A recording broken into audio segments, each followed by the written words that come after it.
Hello and welcome to another episode of the Smash Accept podcast. I'm your host, Michael Royer. You can find me on Twitter at Dynasty Dad FF. It's Wednesday, so you know we're going to do one more mock draft before we get to that NFL draft. This is super exciting because we got a special guest on. Snoog, we've been doing this every single Wednesday for the last 2 months. Trade shows on Tuesdays, they've been blowing up. I'm excited to see where tonight's show is because we got 9 guys from the Patreon, you, myself, and a special guest. It's going to be a great show. Yeah, I'm excited for this one. I mean, just talking ball, talking rookies with the boys. So I'm excited to kind of dive into this one. We look forward to these every week. Drafts, 8-9 days away next Thursday. So we're going to finally have to stop guessing and actually have confirmation on a lot of this stuff. So I'm excited for this one. I'm excited to chat it up with Dbro tonight. Yeah, this is fun for me because we got a great guest on. You guys already know him. No an introduction needed, but Derek Brown, Mr. Dbro, FF himself from Fantasy Pros. How are you doing tonight, brother? I'm doing good, boys. Always a good time talking ball. Y'all are putting out really solid work, man. I'd love, obviously we're going to get the chat up in here. You got Patreons drafting against us. It's going to be a wild time, man. Yeah, and that's the biggest thing that we try to do at Smashing Chef is really create a community where everybody's, it's been growing steadily with the Patreon, but guys are involved in the trade show nights. Guys are involved in the mock draft night. And tonight, since we have a special guest on and, what we do every single Wednesday night is we will do super chats where, we're going to give away our rookie guide. We're going to give away free VIP Patreons if we get 5. If we get 10, we're going to give away 2. Then we're going to give away 2 draft guides. And I'm also going to give you away 1 free draft session to kind of get you guys prepared to absolutely smash your drafts. So let's get it going. Guys are already asking what we're drinking tonight. I got my grape Welch's Ghost. I need a little bit of extra energy this time at night. Dbro, what you got? What's your drinking choice tonight? I'm so boring right now. I've got I've been so obsessed with these Liquid Death, like these flavored ones. I've got one right here that's like tastes exactly like root beer. So I wish I could tell you that I had a bourbon poured and stuff like that, but I've got film and guys I got to write up after this later tonight. So I'll crack open the bottle later. It's not happening this early yet. Yeah, I was going old fashions with my girl, and I was like, listen, I got to chop it up with Dbro. We got a great, live stream going up. We're going to have to end date night a little bit early. So without further ado, let's get this thing going. Let's have a little bit of fun, kick back and just talk about some of these players. So Scarface, if you want to start the draft getting going right now, Derek, I mean, if you're going, obviously Jeanty's the 101. He's been going in every format, but who's a guy that you really been before we get going, that's really been rising up your boards? One thing I love that we were talking about before is not everything you have is consensus. There's a lot of chalk right now. Guys are starting to have that echo chamber. They all say the same things. Who's the biggest riser on your board over the last month? So really a lot of my guys, like I made big adjustments, or I say like big adjustments after the combine, and we got actual testing to some of these guys and stuff. So my board hasn't moved a lot. Now, what I will say is, there are players that the deeper I get into this class, the closer I get to my top 100 skill players written up for the site. There are guys that I'm getting to in the deeper parts of this class. And one of those that he's not rising up my board, but people could be surprised where I have him ranked because I just got to him later in the process, was Elijah Badger. So right now I've got him as wide receiver 10, which might surprise people. But I mean, dude, the kid can play. It's not my fault that not enough people are talking about him. I mean, after watching him, writing him up and stuff like that, I was kind of surprised that it was as quiet as it was. And shout out to my dude Brett Whitefield over at Fantasy Points for even putting my antenna up on him and being like, look, you need to go watch this guy, because I was like, holy shit, he's pretty damn good. Yeah, I saw that he forced the most missed tackles on PFF's history or something like that after the catch. Like, he had some crazy stat that he leads. So yeah, 2022 and 2023, he was 3rd and then 7th in missed tackles forced. And then this final season, that was at Arizona State. The final season at Florida, they said, oh, well, you're really freaking good at being the underneath weapon and forcing missed tackles. Let's just put you into a downfield role and bump your rate up to almost 18. And I guess you'll be good at that. And he was like, well, yeah, I can do that too. And then final season in college, ranks 14th in yards per route run. He's top 15 in metrics against man coverage as well. So it's like, we have proof of concept of Elijah Badger operating in not only like an underneath role and boss some people at the catch point, but he proved he could stretch the defense too. And it's like, okay, well, you've proved you can do both of these things. So either whatever you're going to be asked to do in the NFL, we got proof of concept with both.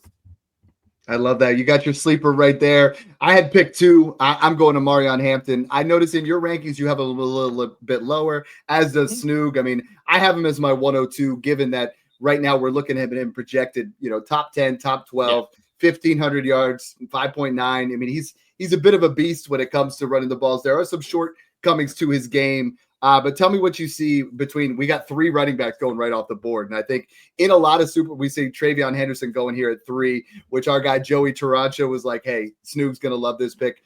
Talk to me about these 2 running backs, like where you're starting to see them valued, what kind of draft capital they're going to need for them to rise up boards for you. I mean, I've got Travion and Amarion are RB3, RB4 in my rankings. Both of them are in tier 2. And I mean, Amarion, the way that I have my rankings currently sorted right now, there's a slight projection of draft capital in there. Not really. Like when I'm ranking players off of skill sets and talent and what I think about their games. And then once we get draft capital, then I'll adjust. So right now, like people have called me the Amarion Hampton hater because I have him at RB4, but he's in the same tier as Caleb Johnson and Travion Henderson. So it's not that I hate the guy. It's just when I look at all 3 of their games, I like Travion more and I like Caleb Johnson more. And it's not that I don't like Amarion. It's just, I think when you look at his game, I do think that he's a little bit overrated in the sense that like when you look at where he stacks up as far as like with tackle breaking numbers, you marry that to the film. I don't think that he's as an elite tackle breaker. Not saying that he's bad or anything, but if you're looking for a back that's going to consistently give you home run, as far as the big plays and stuff like that, I just don't think Amarion's as good at that. And I'm not saying he's a bad pass catcher, but I mean, 85th, 32nd in yards per route run over the last 2 years. It's solid. It's not amazing. So I'm willing to bump him up my board. Like say my guy Caleb Johnson goes in the 3rd round and Amarion does get the 1st round draft capital that we're anticipating. Does that move Amarion probably into like, assuming that him and Travion go around the same range? I'll probably have Amarion going up to at least the RB3 spot, Caleb dropping to the 4th spot, which, that's fine, man. I still like all these guys, and Travion's a freaking baller. Like, can we just say with Travion, just encapsulating all of this, he's about as close. Like, if you were an NFL team looking for as close as you can get to Jahmyr Gibbs in this draft class, that's Travion. Travion is lightning in a bottle. He runs like a pissed off Tasmanian devil. I love the guy, and I think there's pass game upside with him too. Get the bourbon out. You're getting me excited. Get the bourbon out, Dbro. Let's go.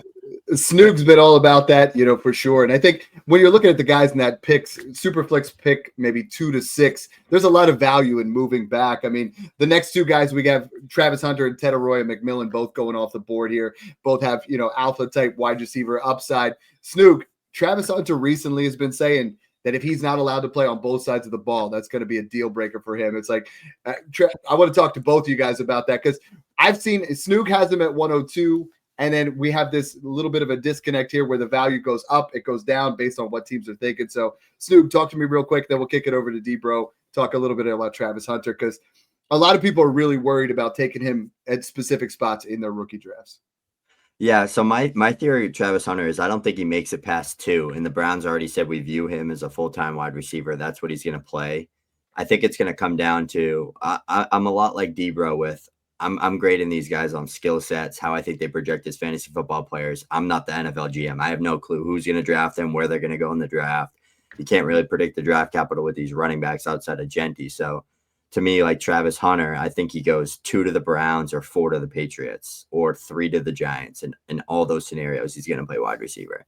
And I think him and Tet Mcmillan are by far the best wide receivers in this class. I think Tet Mcmillan, especially the guy I just took at 105, is getting overlooked a lot. I think he's getting prospect fatigue right now. I mean, he's 21 years old, back-to-back 1,200-plus yard seasons, can win at all 3 levels. 6'4" boundary winner. He can win out of the slot. He just does it all. So I feel like getting these two wide receivers that check almost every damn box, and they're 21 years old and they're clean prospects at 104 and 105, and they're both going to probably go top 12 in the NFL draft. That's amazing value for the 104 and 105 in this class. So if Travis Hunter plays full-time wide receiver, gets drafted second overall, plays for the crapshoot Browns, who are going to probably take a quarterback in round 2 or whatever they end up doing, they're going to be losing every game, throwing the ball 450 times to 500 times a year, and Travis Hunter's going to have like 160 targets. So I feel like he's like a Garrett Wilson type of player, plus if he can hit his ceiling to me. Yeah, and Derek, I mean, I know you have Tetairoa as your wide receiver 1, and I think this time of year we all start to try to pick out warts that don't really exist sometime when players are as talented as Tetairoa McMillan. You do not have Travis Hunter in your current wide receiver rankings. Are you waiting, to at least what I'm looking up on Twitter? I mean, are you waiting a little bit till you find out what happens? If he's full-time wide receiver, how high up is he, or are we worried about this scenario? Because we've never had this before, right? This is rare air. Yeah, I mean, it's rarefied air. And right now, so on fantasypros.com, I've got him at wide receiver 7 right now, just because of I'm projecting he's probably going to be a starting corner and then play some wide receiver. But again, like the caveat I did when I put out my final pre-NFL draft rankings, if we knew Travis Hunter was going to be a full-time wide receiver, he's a tier 1 player for me. Yeah. He'd probably be my wide receiver 2. He is not, and I'm curious where y'all sit with this. Travis Hunter will not be, straight up, if I know tomorrow that he will be a full-time wide receiver, he will not be my wide receiver 1 of this class. Straight up. Like I'm not gonna parse anything with that. I just, and correct me if I'm wrong, guys, like the conversation around Travis Hunter, like where he went in this draft, I wouldn't touch him. Like I'm not gonna draft him with what we know and what we don't know at the 104 right now. I just can't do it. And tell me if I'm wrong with this. Like the way in the conversation around Travis Hunter is that he is just a legendary alien prospect. And I think the conversation revolves around Hunter is that he's just, do you ever hear anybody talk about the flaws in his game or the things that he has to improve in as a wide receiver? You never hear that. And that's honestly where my biggest pushback about Travis Hunter is that I'm not saying that he's terrible. I'm not, again, I told y'all where I would rank him if I knew he was a full-time wide receiver, but the shortcomings or the areas that he needs to improve as a wide receiver, they're there. They're there in the analytics. They're there in the film, man. Like all the stuff on social media about him running TikTok routes at the pro day, that's in his film, in games where he has inefficient footwork, where I can pull up a number of routes where it's like, dude, come on. Like, that's not going to help you get open. There's a number of go routes, double moves where he's on the boundary and Shedeur's throwing to a spot. Travis Hunter doesn't get there because he's too busy juking guys out of their cleats, or at least trying to in the middle of a route. And it's like, dude, you got to, and I say all of this with, there's a reason for it because he split focus between wide receiver and cornerback. So I'm acknowledging there are areas of his game that he has to improve. And because of this, if he is asked, let's just say, let's play this out. If he goes to, say, New England in the first round, he drops to 4. Okay, he gets past the Browns, or he goes to the Browns. And either way, if a team asks him to play on the boundary and be a true X from day one, I've got some worries, guys. Like, there's times on his film where corners that can run with him and press him and play physical can give him problems. They can push him off his routes. It's in the analytics. You could see it on the film. I mean, just the disparity of where he sits from. If you look at last year, yards per route run against zone, he was 40th amongst 268 qualifying wide receivers. That's really damn good. Versus man, 78th. And I'm not saying that that's a bad mark at 2.3, but there's a difference there. And you don't hear that talked about whenever Travis Hunter's name comes up in a conversation. Everybody's like, oh, he's the next OBJ. Oh, he's the clear wide receiver 1. Okay, well, what does he have to get better at? Nothing. He's awesome. He's perfect. Like, I just push back against that. Like, I think he's got stuff that he has got to clean up in his game. And I don't think he's nearly as refined as a prospect as at wide receiver that people talk about him as. So Snoog, I mean, I know when you guys started talking about Travion Henderson, you were ready to throw back a couple of bourbons. Now, Travis Hunter, that's your boy there, and I know Matthew Harmon. I like it though. That was the guy that said, he's Odell Beckham prime is what he's looking at. And, Matthew Harmon's phenomenal. Like, he does a great job with reception perception, but a lot of people really take that as gospel there. I mean, Snoog, you're somewhere in between on that. You've seen a lot on the film there where, Travis Hunter is your guy. Any closing parts on that before we move over to the next pick? I see you cringing. I want to uppercut Kalo so hard for that pick, just sniping ever-loving shit out of me right now. Like, damn it, that was a spiteful pick. I want to throw that out there. That was spite. Al, you're an amazing guy. Al Kalo is a guy that's in our Discord. He's an analyst as well. Awesome guy, and he knows your work. So I think that was unintentional. We'll come back to you on that one. But yeah, Snoog, any more questions or anything we talk about with Hunter before we move on to the next couple prospects? No, yeah, I love that Dbro kind of broke into that side of it because you don't hear a lot of that, but that's stuff I noticed on film too. I think the thing with Hunter that I love most is he's just one of those. You get those athletes and those players every now and then that just can do everything. They're good at everything they do. They have incredible athleticism. They're super gifted. He has that, and I don't know how true it is, but I've heard buzz that he never even practiced wide receiver when he played at Colorado. So I feel like, that's why you're seeing all this raw and undeveloped traits in his game. But if he can get and hit his true ceiling, I think he has a ceiling unlike anybody else in this class behind Ashton Jeanty. That's why I like him so much, because like he did have the highest success rate, contested kids catch success rate like ever since 2011 or something like that. And a lot of it was because Shedeur Sanders had zero time in the pocket. The O-line was horrible, and he was throwing mercy balls to Travis Hunter. And guess who was coming down with the football? Travis Hunter. So I just think there was some warts in that game, and that scheme was horrible. His yards per out run numbers weren't the best because it was all bubble screens. There was so many plays where Travis Hunter was literally just standing there while it was a bubble screen to the other side. And that counts towards his yards per out run numbers too. So I like a little bit of context with the data like that. Like Dbro said, look at the film, look at the data.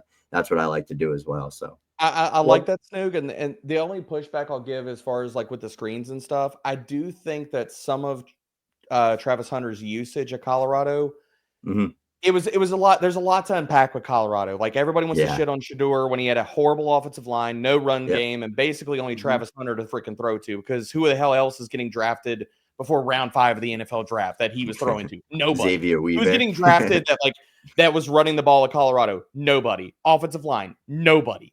So that all needs to be context with that offense overall. But I do think that some of the usage for Travis Hunter was also to a benefit for him based off of where he's at.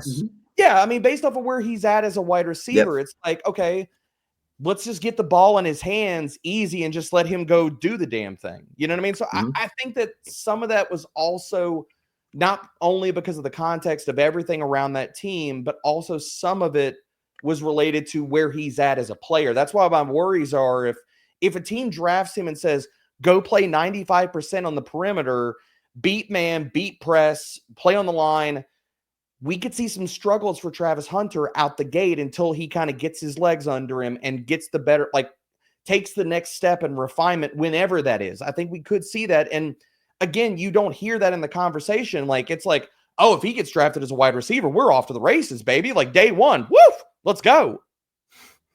I love that kind of talk. I love listening to you guys go back and forth on that. You mentioned Shedeur Sanders, who you take here at 111. Derek, I'm starting to really love 107 on to even 201, 202. This class is really, it doesn't have as much elite at the top as we did last year. You have Jeanty, you have a couple guys that we're starting to debate there. And then we have about, Snoog and I call it maybe the Sweet 16. There's about, up until 204, we got a really nice spot here. Getting Shedeur Sanders at 111, almost every mock draft we do, I've been getting him at 111. And people they crap on it every single time. Even Jackson Dart here at 201. So, a lot of people are really down on Shedeur. Sell me here, because I think you're looking at Cam Ward. In most drafts, you're getting Cam Ward at 1.7, Shedeur Sanders at 111, and Jackson Dart at 2.1, who I also know that you're big on. All three of these guys could get top 15 draft capital.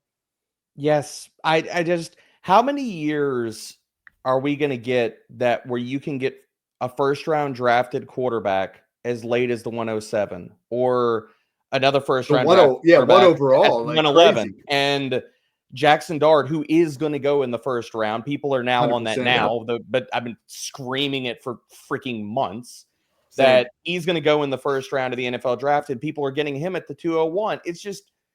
It's all of the narratives about classes, and it's the echo chamber, and it's the collective. And I'm not telling you that any of these guys that like they're elite or whatever and stuff like that, but I think they're all going to be. I think these top 3 quarterbacks are going to be good NFL starters. And Cam Ward, he's my QB3 of this class, and I know people hate to hear that, and I whatever, but I out of, maybe I'll say this, and this is going to be the hot takey part of this, and it's not supposed to be, but it's honestly how I feel. If you stack up these 3 quarterbacks, I think the guy with the highest bust potential out of all 3 of them is Cam Ward, and it's not Shedeur Sanders, and it's not Jackson Dart. You look at both of their games, I think Shedeur Sanders, like, he's accurate as shit. I have no worries about the arm strength. I think that if you look at, and let's common sense this out, boys. If you don't have a strong enough arm to throw it down the field, then when you're trying to ramp up the RPMs, you're trying to get the ball 40, 50 yards down the field, right?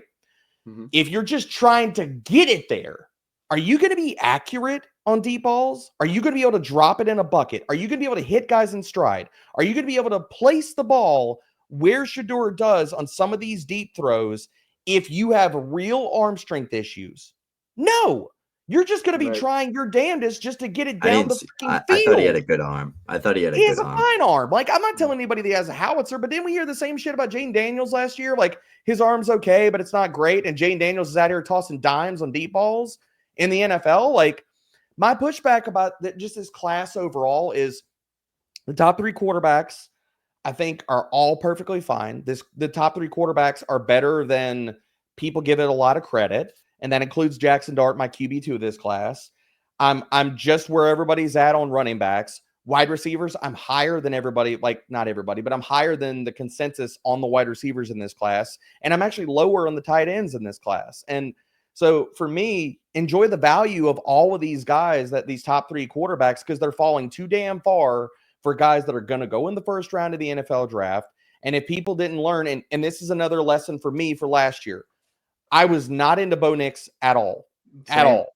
Yeah. And what did Bo Nix do? He came out and he coffin nailed everybody that hated on him the entire draft process. Mm-hmm. And it was a lot of the same stuff. So everybody that's currently shitting all over Jackson Dart and saying, oh, he comes from a Lane Kiffin offense, there's screens, it's first read, blah, blah, blah. Turn on the tape. The dude can actually throw with touch. His deep ball is really good. He's athletic. He has rushing upside. And for all of that Lane Kiffin stuff that people talk about and love to use as a talking point, didn't we hear that Jayden Daniels didn't throw the full route tree last year? People tried to crap on him about that. We all collectively, a lot of us, hated on Bo Nix. How did both of those guys do in their rookie season? Pretty damn good? Okay. So are you all still collectively willing to just bury Jackson Dart because we're so afraid to step out of the echo chamber and say, hey, I watched the film. Hey, I looked at the stats. Okay, these guys can actually play. Yeah, I love that because Snoog kind of turned me on to Jackson Dart. And I was even for the last couple of months saying that he is very similar in that Bo Nix area where we've just overlooked him completely. He's going to be someone that in the draft you're going to get good value. Al has a question on here since Al stole your guy. He loves Luther Burden here at the 202. Oof. I took him there. I don't love Luther Burden. I'm just taking the value that's followed here where I'm trying to, if I'm at the 202, I'm low key trading back, trying to get a Tre Harris. Dude, that's a good pick. 205. And then we get, Golden there at 2-4. We know you love Tre Harris. So talk to me about those 3 wide receivers real quick. Luther Burden, Matthew Golden, and Tre Harris. Because a lot of people are really trying to move Matthew Golden up because he might be one of the, first wide receivers. None of us like him here at Smash except Tre Harris is someone that if he was healthy all year, everybody would be viewing, I believe, pretty close. He would have won the Bolenikov Award. He would have won the Bolenikov, and Jackson Dart would have won the Heisman if Tre Harris never got hurt. I don't disagree, like living in this world.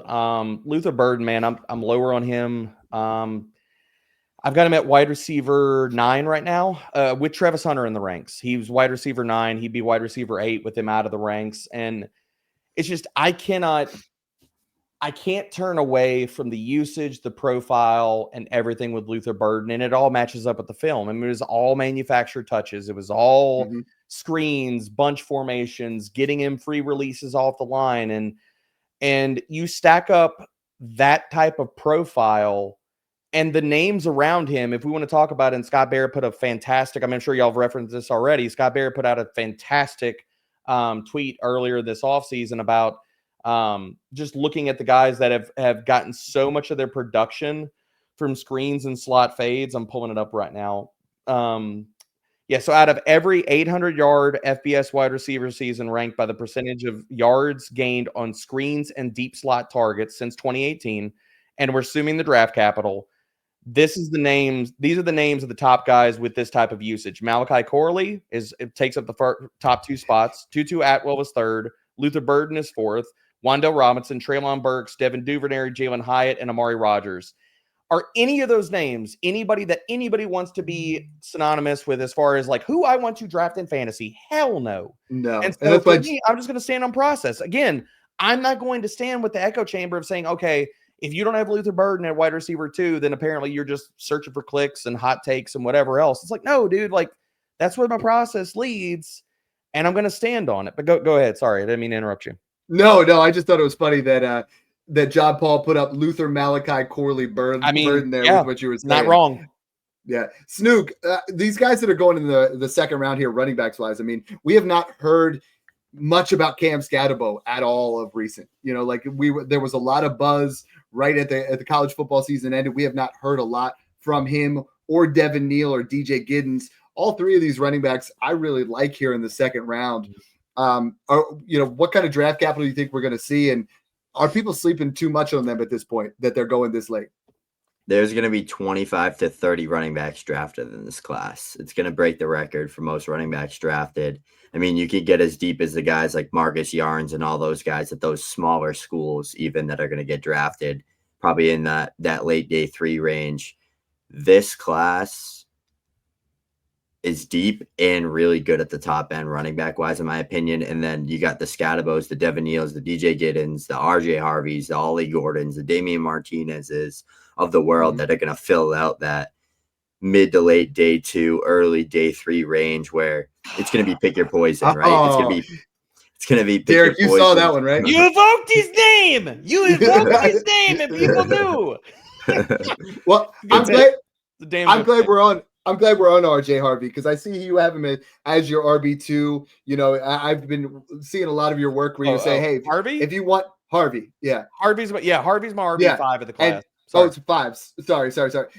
That was your reference of this year's Bucky Irving, a guy that I saw that tweet and I was like, that's expert because you're going to get RJ Harvey at a good value, and I think here in the second round he's moved up. I mean, he's went from mid 3rd when we started the combine. He came out and tested really well. He keeps moving him up. So I mean, I know you love Harvey. This is a tricky part of the draft here. Where do you start to reach on some of the wide receivers? Do you take those running backs that are draft capital is going to matter so much in this area? But talk to me a little bit about Harvey because I know you've been higher on him than a lot of people. I mean, he's a freaking stud, dude. He's awesome. Whether you want to talk about the film, you want to talk about the analytics, like I watched him early in the process before I went to the Senior Bowl, and I mean, he popped on film. He's top 20 in elusive rating and breakaway percentage over the last 2 years. People that bring up the fact that he's 24 years old, I do not care about that. Like, because the fact of it is either he gets the draft capital and he gets a job and he's really good and he earns a second contract and whether he's 28, 29 at that point, or he's not. So like, and the other side of this is everybody that's so worried about the fact that he's 24 years old. Let's just zoom out 100-foot view here. How many running backs are on your team after 3 or 4 years? If you're really playing in an active dynasty league, like seriously, like unless they are foundational pieces and they are really damn good in fantasy, how many of those guys are still on your team? So do you care or should you care if he's 24? He's either really good and you're happy you made the pick, or he sucks, and either way, you burn the pick anyway. So I'm going to bank on the talent, man. And he tested out the freaking gym. He's a 3-down running back. Like, Yeah, and a lot of like the general NFL consensus is saying, yeah, RJ Harvey can play. He's good. Yeah, and I like that because, if people get away from the 2 to 3 year window. If they're not foundational, if they're not Jahmyr Gibbs, if they're not Ashton Jeanty, if they're not those type of players, we are playing in a shorter format of 2 to 4 years on your dynasty team. And that's why Snoog and I talk so much about tiering up to the elite or insulating down and getting ourselves a veteran that's a little bit more proven. Snoog, Ollie Gordon there goes at 2.9. Al is in your head right now, Derek. This draft spot. I just want to say I hate this. Damn it. I should have taken the 10. I didn't know that I was going to get sniped the whole damn time. Al, this is the story of my life. They do this to me every show. He's See, you like know Max these type of Payne, dude.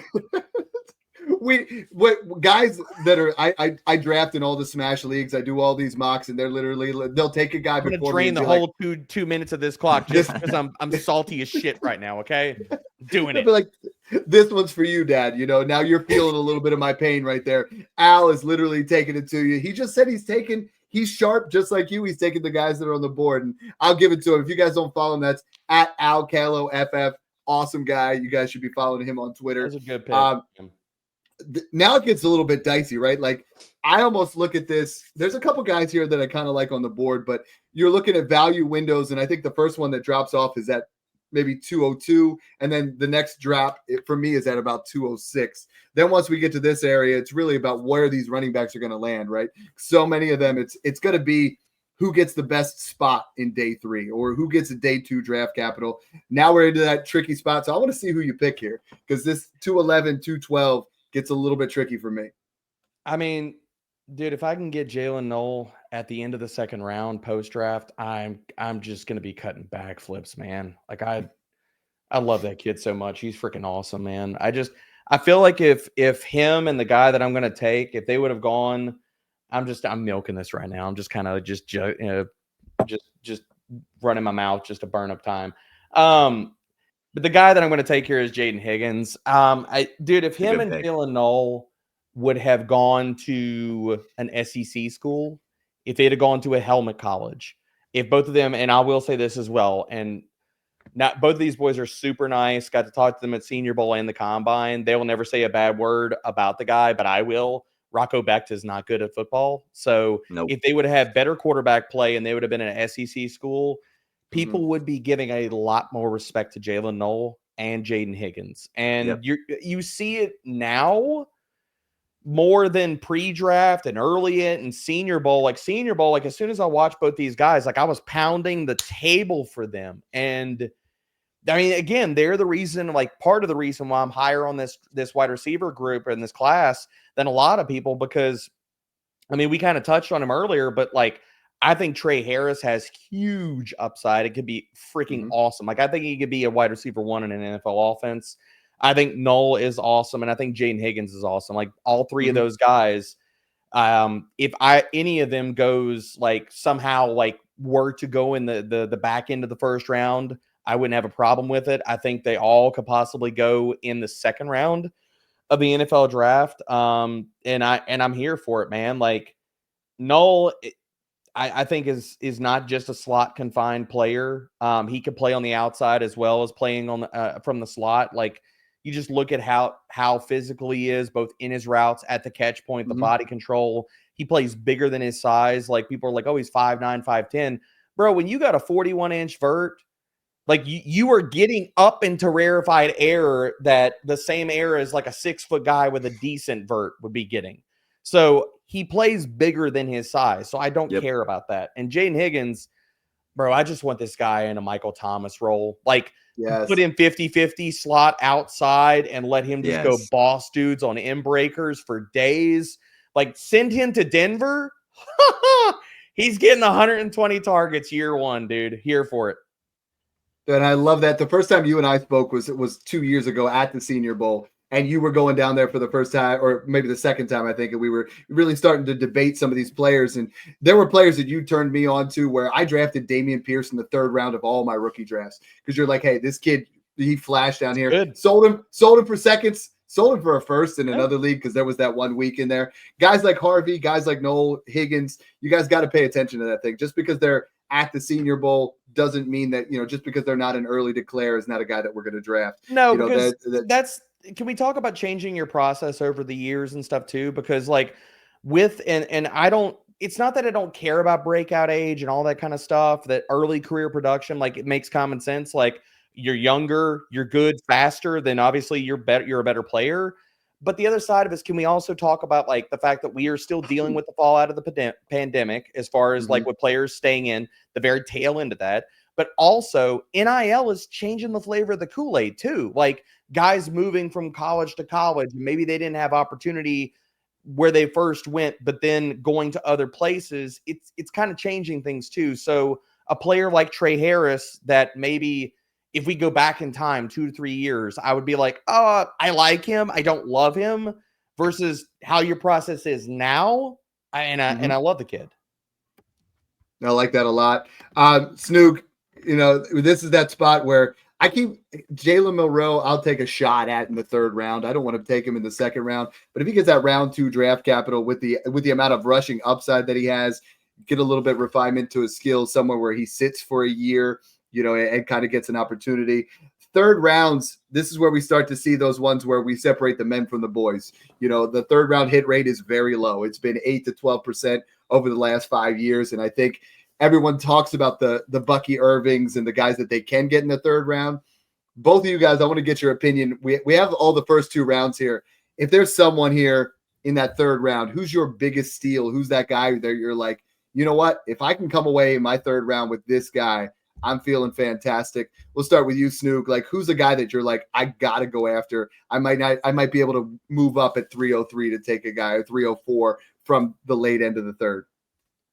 Yeah, it's either Bajul Tutin, if I pronounce that right, or Damian Martinez for me. I think they both hold really good upside. Martinez was a guy that I've been super big on since he was a true freshman over there at Oregon State. I love that he was effective and productive in 2 completely different schemes, one under center, one out of shotgun primarily over there in Miami. Natural runner. I see a lot of James Conner in his game, just a 2-down grinder, good patience, good vision, good elusiveness, good feet for his size, can run through your face. He can break tackles, that type of player. And then Tutin just has that crazy athleticism, that elite track speed, a lot of undeveloped traits in his game, but I think he can get there. I could see him playing a Raheem Mostert role in a Mike McDaniel's offense. I could see him playing a Tevin Coleman role in an offense. He's kind of that 1-2 change of pace speedster that I really like to kind of just shoot for the upside. Because like you said, in the 3rd round, most of these guys are going to be probably nothing. So shoot for the upside when you get to this range. Just a reminder, sleeper ADP this time of year is always whacked. Because Tutin, I always forget he's way down at the bottom. Like I would have taken him. I might have just screwed myself. I would have taken him in the 2nd. Oh no, round, he's gonna go now since we're talking the table. He was at the top of my queue too, so don't worry. Yeah, same. I knew he wasn't gonna make it to me. No, he should be going late 2nd, early 3rd. We're not going to post who wins the draft or anything like that with those kind of things. But Derek, who's some guys here that you would say are gems in that 3rd round where, we've already talked about Harvey was going in that 3rd, but we got Bucky there. We got Braylon Allen. We got some guys in the last couple of years. Yeah, there's Tutin right there. I was going to say, we know he's going to be the next pick, right? Like that was a given. Hubie, congrats to you. We definitely put that there. But who are some guys here in that 3rd round that you would consider really good values? I mean, we got Dylan Sampson still on the board. So some guys that Harold Fannin keeps falling back and back. In the last couple of weeks, he was a guy that was early, mid-2nd, now just keeps falling back. So Mason Taylor's a tight end I like a lot. Who are the guys that you like in this range? I absolutely love the respect that we put on Taj Brooks's name in here. Like I love him. He's like one of my favorite players. Dude, I will trade into the back end of the 3rd. I will trade into the 4th. Like, yeah, I hate it. This is the only. He goes so high in these mocks now. Well, dude, I hate it because the fact of it is that if Taj wouldn't have come out in such a deep running back class, he'd be getting more respect. He'd be, in the top 10 to 12 running backs in a lot of rankings if this class wasn't so damn deep and so good. So like Taj is a guy like, again, we talked about Dameon Pierce. I want to evoke his name. That's my comp for Taj Brooks. Yeah, I love that. And moving into like marrying again, like we talked about earlier, I think Snoog, you talked about this, was like mirroring analytics and film. I know the analytics for him as a pass catcher are not good. His film, he's a much better pass catcher. He's really good as far as in pass pro, but he's a better pass catcher than a lot of his analytics give him credit for, man. So Taj would be the top of my list there. Some other guys that definitely are there, like Jack Besh, love him. I think that we still haven't seen the best football out of him, considering where he started in his NFL career, or excuse me, collegiate career as a tight end, slimming down, playing slot wide receiver, playing perimeter, showing different parts of his game, even at the Senior Bowl, man. So a big fan of Jack Besh. The other guy that I'll highlight here real fast, and right now I want to make sure that I'm not lying about this. He is my RB9 of this class. And I don't know if anybody else is as high on him. Brashard Smith. I freaking love that kid. Like in the NFL, we want guys that catch passes. He is the Antonio Gibson, the Tyrone Tracy, the whatever you want to talk about, converted wide receiver to running back of this class. Brashard Smith is that. He is a true pass game weapon. And for everybody that's tuning into this and they're not fully, aware and familiar with his game, because he hasn't gotten all the pub and praise of like in the social media streets that a lot of other guys have. Like, you don't see people out there like a lot of people standing Brashard Smith, but 4.39 speed, was at Miami, was a slot wide receiver, went to SMU his final year, converted to running back. The speed is real. The pass game utility is real. And I think there's still another iteration of his game, learning the running back position even more. I mean, I love the kid. All I want is draft capital. I just want draft capital to cement where I have him in my rankings right now. But I love his game. Yep. Hey, we got a couple super chats here. Joshua McClellan says, really enjoy the show, rebuilding, and I have a solid running back handcuff room. I got Jayden, CD as my cornerstones. Do I target the RBs even if I need wide receiver? I have the 102 and 103. So, Derek, I want to pick your brain here because we always teach it here at Smash Accept where we're taking value over need, but in this particular area, it's always best player available. We're not taking player just because we need that. And what I tell people, rebuilding is kind of my strategy where if we're rebuilding, Hampton's going to be the 102 in majority of drafts as of today, right? And if you don't need that running back, go ahead and do it. Hurt my heart. I know you're going to do it. Don't just trade from hurt my heart from 102 to 107 and get yourself another first.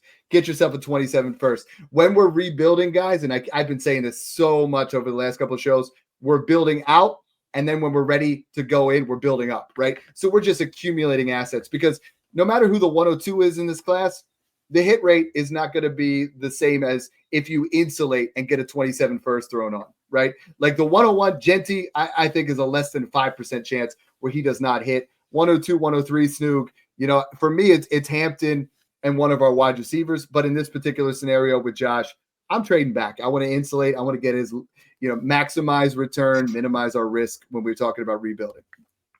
Yeah, and a rebuild too, I like to keep things as liquid as possible, especially if I'm like when I rebuild, I'm getting the 101. I don't care what league it is, what team I'm making sure I get the 101. Otherwise, it feels like a waste of time to me. So I am gonna insulate as much as I can, get as much draft capital for the future. If I have the 102, I'm gonna say anybody 2 future random first, give me them, take the 102. That's like the type of things that I'd try to be doing as a rebuilder with those picks. But if you can't get anything of value like that worth it, take best player available, like Dbro and like Dad said. Just always draft best player available. Don't say, oh, well, I could use a quarterback, so I'm going to take Cam Ward 102. That's burning value. Yeah. We got this next one here, Dick. Yeah, Blue Cape Prods says in a rebuilding, would you take the 103 in Superflex tight end premium or a 26 mid-first Hawkinson in 207? I think if you're rebuilding, you take the pieces side with a 26 first and stuff like that, because what you're able to do with all of those assets is fine. The other side of this, it depends on who's there at the 103, I would say too. So I mean, if you got the thing about it is that if you're getting this offer right now, once we get draft capital and landing spots, that offer is not going to go away. If anything, you could probably leverage it for more whenever the fever really kicks in. And I'm not saying a ton more because that's a good return, but like maybe you get like another fourth or a third thrown in. So you're just another bite at the apple. So if I was rebuilding, I'd take the 26 first side. But yeah, I echo everything y'all mentioned about it as far as the previous question. Dude, this is BPA. Like, I don't give it, like, when I'm in a rookie draft, I don't give a shit what my team needs are and stuff like that. I'm taking the best on the board because I'm not going to leave EV on the table just to fill a need that I have. You draft BPA and then you trade for need. So, because if you're going to take a lesser running back versus a wide receiver that's on the board, like, it doesn't matter. The other thing you're doing is you're creating spots of depth. If it is like not a need for you, if it lines up and it's a need, cool. But if it's not, you're also creating spots of depth to trade from. Yeah, and this one, I'm saying you hold that 103, like Derek said. Trade it on draft day, you can move back and get more. But this is that BPA is a thing where there was a guy in the Discord last year who said, hey, Dad, I'm on the clock. Brian Thomas Jr. is there at 109, but I really need a running back. I'm going to take Jonathan Brooks. And I said, if you do that, I will kick you out of the Discord. Like, do not take Jonathan Brooks over Brian Thomas Jr. Now what? BTJ's going in the second round of startups, and Jonathan Brooks isn't even worth a second at all. Like not second startup, but a second round pick. My man Notorious says, hey, just here to show you guys some love. Cheers to all of you gents. Love the content. Dbro, we cannot leave without a Tre Harris monologue. Can you give it to us? So we're gonna blow the screens back up because Notorious wants it, so that's where we got to give Notorious what he wants. 2 more super chats. We will give away a rookie guide and a free VIP Patreon. That's a $60 value. So anybody in there, you guys want to throw it in for the last couple of minutes while we have Derek here? Go for it. Hit us up with that monologue. I'm going to tell you what I saw watching Tre Harris. And I was just to say, why don't you lead this off and tell me how much you love him? And I'm going to add around that because I think we're going to be hand-holding. I saw better Cortland Sutton in his game. A guy that turns 50-50 balls. We're very similar. Do you know what my comp is for him? Allen Robinson. I don't know. Ooh, I like that. Yeah. Yep. He literally turns 50-50 balls into like 80-20. Wins every 50-50 ball there is. He can run routes really good for a bigger wide receiver like that. Tested fine. He's just one of those guys that you don't just accidentally average like 120 yards a game in the SEC. Like, you don't just accidentally do that. He's always been productive. He can win at all 3 levels to me. Strong hands, good route runner, a lot more refined for a player of his size that I would expect, like especially on in-breaking, out-breaking routes. And to me, I just love like the Allen Robinsons, the Cortland Suttons, those type of guys that you throw the ball up and they're going to come down with the damn football. Same with George Pickens, those type of players. I feel like he can be that plus in an NFL offense. Dude, I think that he can be a true number 1 wide receiver in an NFL offense. And the thing about Tre Harris that I think kind of gets lost in the sauce too is that people talk about what he did in 2024. He's not a one-year wonder. You look at 2023, this is still a player that amongst all FBS wide receivers with a minimum of 50 targets was 9th in yards per route run, 6th in receiving grade. He was 18th in yards per route run against man coverage. Now, we all know, and everybody has cited for days and weeks and months all of what he did statistically on a per route basis in 2024. So I don't need to wax poetic on that. But it's the well-roundedness of his game. And I love guys that not only like when you pull open the analytical profiles and you're like, oh, wow, and your eyes start popping out of your head, but then you turn on the film and when you marry both of those things together, that's why it's not over aggressiveness that I feel like what putting Tre Harris as my wide receiver 2. It's just I'm leaning into the talent that I saw not only in the analytics, but in the film. I mean, he's a damn good route runner, man. You'll see times I forget which game this happened at, but you'll see a lot of times where people knock wide receivers for this, and I don't really understand it. But like in college, we all talk about there's a lot of predetermined first reads, quick throws to players, and you'll see people look at it as like, okay, when the play is designed to go to a certain wide receiver and it's not a half-field read or a full-field read, and again, we're talking about play designs here, the wide receiver knows that the ball is not coming to them.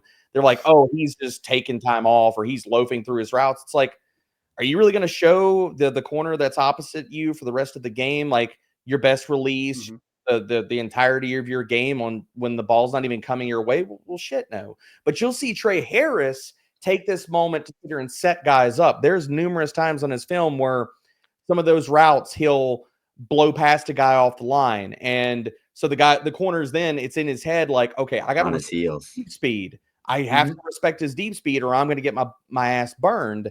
And then the next play or 2 plays later, he'll run a hitch and leave the guy like he's off into another galaxy because he broke off the top of his stem, and the corner's like out of the frame because Tre Harris is setting guys up. He's playing 4D chess when other guys are playing checkers, man. So it's the analytics, it's the film, it's all of it. I mean, it's the whole package.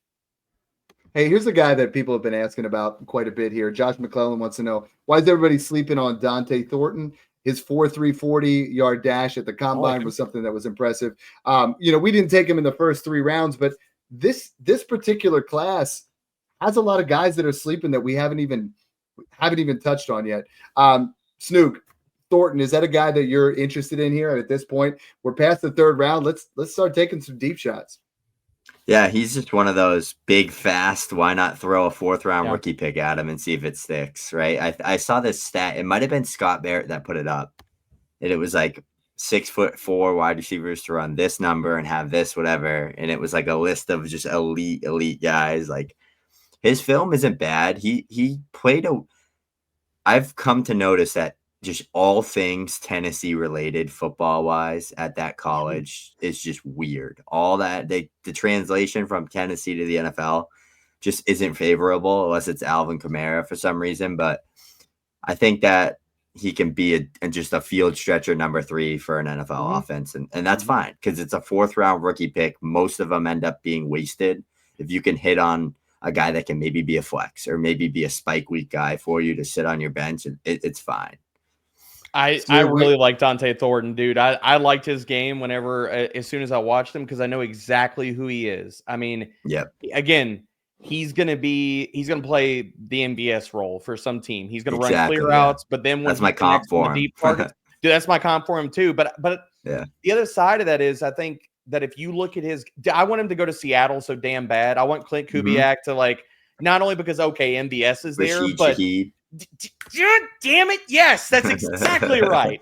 He has the upside to be the next Rashid Shaheed. Like, he has the size speed combo, and in that offense, I mean, Kubiak's already shown he knows how to deploy these guys. So send him to freaking Seattle. And I love Dante Thornton because I know what we're getting out of him. And if he gets the other parts of his game to come along for the ride, we could get more ceiling there. But even as a field stretcher, he's a crap ton of fun, man. He's big, he's fast, and he blocks his ass off. His film is so much fun to watch, even when the ball's not in his hand, because he's coffin nailing dudes. Like, when they run the ball, he's pushing dudes out the freaking frame. It's so much fun, man. Dude, I love it. We got our 5th super chat, Snoog. So if you want to get the wheel ready, my man Steven Ryman says, no such thing as a bad night drafting. Love Tre Harris and Noel. Hunter saying he will retire if he can't play both ways. Dude is a Brown already. I mean, if that screams Cleveland Browns there, but that was more just a support type message. Noel is someone that's going to be flying up the boards. I know you were talking about him a little bit before, but right now getting those guys at 210, Higgins at 211, Tre at 205, that feels like you're absolutely stealing. And over the last couple of years, Derek, I've noticed that second round seemed to be dominated by running backs because we're just trying to throw a guy, especially last year. You wanted Trey Benson, you wanted Blake Corum, you wanted all these guys that were, in this year's class, maybe outside the top 10 running backs, but we're really trying to push them into that area. Talk to me a little bit about, we're taking best player available, but everyone really wants to push those running backs because they're like, I want to get ahead of the next Bucky Irving. I want to get ahead of these guys. I got to jump them early. You still can get them in the 3rd round. Oh, yeah, you can. And I think now we're doing all these mocks and stuff like that. Once we get draft capital tied to these guys, I think then you're going to see the wide receivers get pushed up more because, again, there's only 32 selections in every damn round of the NFL draft. And we know the top 2 guys off the board, okay, Jeanty and Hampton going in round 1. Then that's what we think and what probably happens in the NFL draft. But after that, dude, all bets are off. We think some of these running backs could go in round 1. I mean, round 2 of the NFL draft.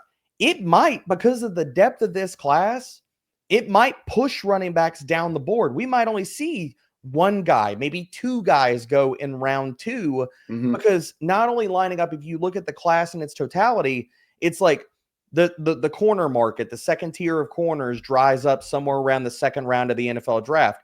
The offensive guards, the second DT tier and defensive end tier. So I think that where teams are looking at putting their boards and positions of need and positions of scarcity and stuff, while knowing that the running back position is deep in this class, you could see teams addressing other things, saying, okay, I know I can come back to this and we can get a starting caliber running back in round 3, in round 4. Maybe we draft 2 guys in this class, one in round 3 or round 4 and another guy in round 5, and we build our backfield that way.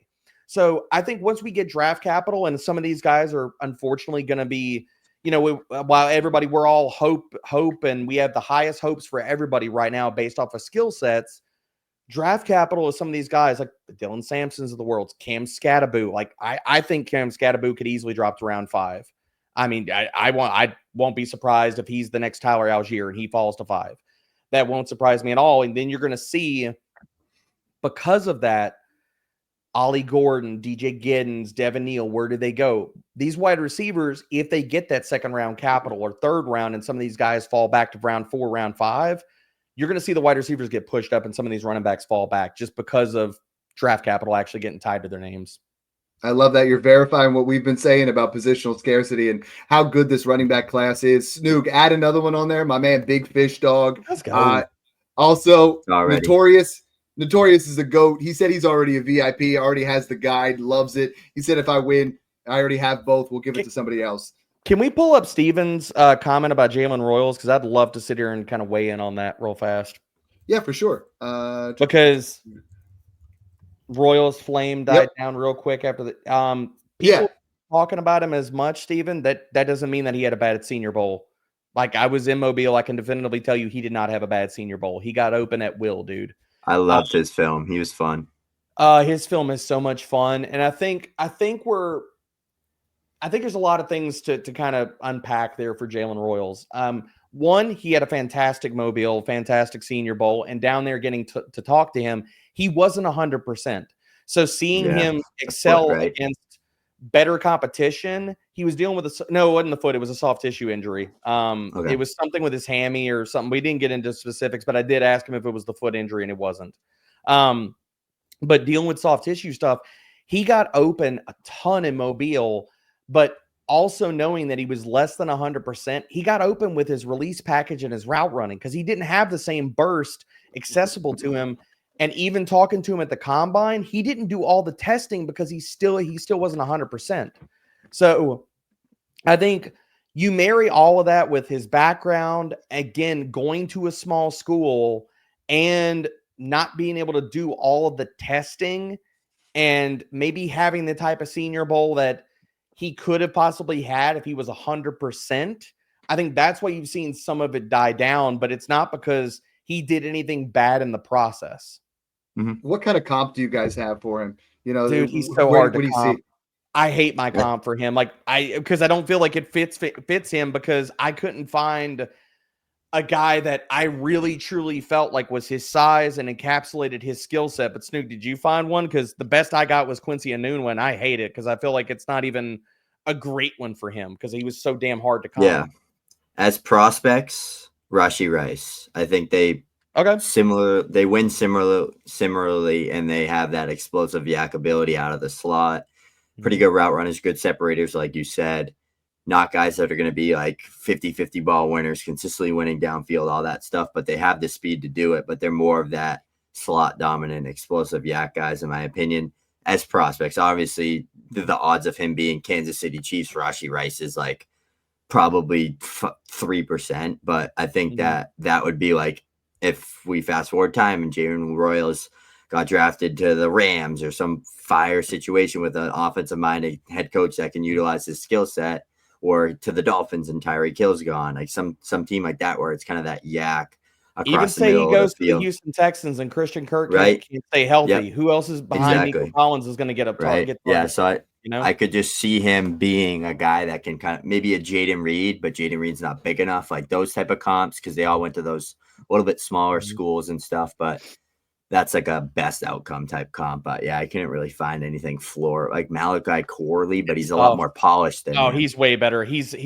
Malachi Corley was not a route runner, was never a good prospect, and Royals laps his ass like a million times over. 100%. To John Paul Taylor's comment here, Arroyo, one of the things, like, dude, he crushed the Senior Bowl. Like, he absolutely, he was sick there. Yeah, he had such a damn good week, and he had one of the moments outside of everything he was doing at the Senior Bowl, like the third day of practice.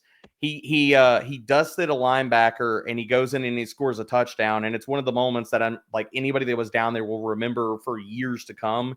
He scores a touchdown, and then he punts the football into the damn stands to celebrate. It was so freaking funny. That was sick. So this one here, I mean, we're looking at Emeka and Tet. What are the best landing spots? I mean, for me, Tet, I want to go to the Panthers. Emeka, I want him to go to the Packers or the Texans. Snoog and I have talked about that a lot. Derek, I mean, is there a landing spot for either of these two running backs or wide receivers that you think would be the best possible scenario for their draft stock? I don't want Tet to go to Dallas. I will say I hate that. We've been talking about that a lot. I do not want him to go to Dallas because I want Tet to go to a place where he can get both outside and inside usage. And that's exactly what we're talking about. Like, that's the CeeDee Lamb role. So I just want to throw that out there. I do not want him to go to Dallas. Probably the best scenario, I think Carolina would be really good. I saw Denver too, which I kind of liked. I'm going to throw, but I don't think he falls that far. I'm going to throw one out there that I think nobody's talking about, but it's plausible, and probably nobody's talking about this because it's all the rage to sit here and shade Tet right now. Everybody wants to sit here and all the prospect fatigue about how he's not as good as, people thought, or blah, blah, blah. He doesn't watch film. Oh, he's 4 or 5, and no wide receiver that's ever run a 4 or 5 has been drafted inside the top 15. Although we are cherry picking shit because if you want to talk about that, Drake London didn't run his 40. He went top 15. And Marvin Harrison Jr. didn't run his 40 and he went top 15. But I digress. The spot that I would love Tet to go with competent quarterback play in a spot where he could get 130 plus targets. It might look crowded, but if Tet's that dude, nobody's going to care, man. I would like to see him go to the Raiders.